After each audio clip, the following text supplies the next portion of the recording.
IHP 3D human model வச்சு video create பண்ணணும். ஏதாவது ஐடியா இருக்கா? 3D உலகத்திற்கு வருக. நிறைய ஆப்ஷன்ஸ் இருக்குடா. உனக்கு மாடலிங் பற்றி தெரியாதுன்றது எனக்கு நல்லாவே தெரியும். அதனால் உன்கிட்ட இந்த காம்ப்ளெக்ஸான டூல்ஸ் மாயா, பிளெண்டர், ஹுடினி அதெல்லாம் நான் கொடுக்கல. உனக்குன்னே ஒரு சாஃப்ட்வேர் சொல்கிறேன். பேர் ரெப்ளிகண்ட். நீ என்ன எதிர்பார்க்குறியோ அதை செய்யும், நீ நினைக்காததையும் அது செய்யும். ரெப்ளிகண்ட் அப்படின்னா? இந்த ஆளு செட்டு எதுவுமே இல்லாமல் படம் எடுக்கிறத பற்றி கேள்விப்பட்டது இல்லை நீ? அட ஆமா, பொம்மை படம், அவதார் படம் எடுத்தாங்களே அந்த மாதிரியா? அதே தான். ரெப்ளிகண்ட்டுன்றது ஒரு ஆர்டிஃபிஷியல் இன்டெலிஜென்ஸ் சப்போர்ட் பண்ண ஒரு 3D அனிமேஷன் பிளாட்ஃபார்ம். இது மூலயமா ஒன்றுமே தெரியலனா கூட பரவாயில்ல, நீ வந்து அழகாக ஒரு 3D மாடலோ ஒரு அவதாரியோ க்ரியேட் பண்ணி அது மூலயமா ரியல் டைமில் அனிமேஷன் க்ரியேட் பண்ணலாம். கூடவே கேமிங்க்கு உண்டான கண்டென்ட்டையும் நீ அதில் ரெடி பண்ணலாம். இது கூட விர்ச்சுவலாக ஒரு என்விரான்மெண்ட்டையும் நீ அதிலேருந்து க்ரியேட் பண்ணி ப்ராப்பர்ட்டிஸு, விஷுவல் எஃபெக்ட்ஸு, லைட்டு எல்லாத்தையும் மாற்றி நீ தனியாகவே ஒரு வீடியோவை க்ரியேட் பண்ணலாம். இரு, நானா? எனக்கு நம்பிக்கை இல்லப்பா. நிரூபிச்சு காட்டவா? நான் அடிச்சு சொல்றேன், அதை கத்துக்கிட்டு பண்றது ரொம்ப கஷ்டம்.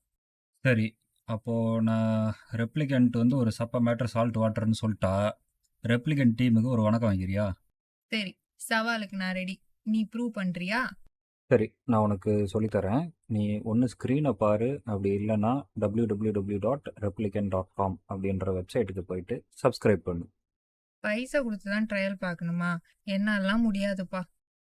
அட இரம்மா, ரெப்ளிகண்ட் வந்து கொஞ்சம் வேறு மாதிரின்னு வச்சுக்கேன். என்னென்னா இவங்ககிட்ட ஃப்ரீ வெர்ஷன் ஒன்று இருக்குது. அதுலேயே வந்து நம்மளுக்கு தேவையான ஆக்டிவிட்டீஸ் எல்லாமே பண்ணிக்கலாம். என்ன ஒன்று வாட்டர் மார்க் மட்டும் வரும். நம்ம ரிஜிஸ்டர் பண்ணக்கூடிய டைமில் நம்ம 1000 யூசர்ஸ்குள்ளே இருக்கிறோம் அப்படின்னா நம்மளுக்கு வந்து எக்ஸ்டெண்டடாக வந்து ஆசெட்ஸும் மற்ற ஃபீச்சர்ஸையும் வந்து கொஞ்ச நாளைக்கு ட்ரையலாக கொடுக்குறாங்க. இது உனக்கு வந்து எனக்கு வாட்டர் மார்க் இல்லாமல் வீடியோ வேணும், கொஞ்சம் ஃபீச்சர்ஸ் எக்ஸ்ட்ரா வேணும் அப்படின்னு நினச்ச அப்படின்னா ஸ்டார்டர்னு ஒரு பேக் வச்சுருக்காங்க. அது வந்து $5 வருது. அதாவது 415 420 ரூபாக்குள்ளே இருக்கும். அதுக்கு மேலே உனக்கு கமர்ஷியல் பர்பஸ்க்காக வேணும் அப்படின்னா $15 ஒரு மாதத்துக்கு செலவு பண்ண, அதாவது ஒரு 1300 அந்த ரேஞ்சில் செலவு பண்ண அப்படின்னா உனக்கு அதுக்கு உண்டான ஃபீச்சர்ஸ் எல்லாமே கிடைக்கும். இந்த மொத்த டீட்டெயில்ஸுமே வந்து அவங்களோட வெப்சைட்டில் இருக்குது. அப்பாடா, மாடலிங் இல்லைன்னு சொல்லிட்ட. அப்ப நான் இப்போ கோடிங் கத்துக்கிட்டு வரணுமா?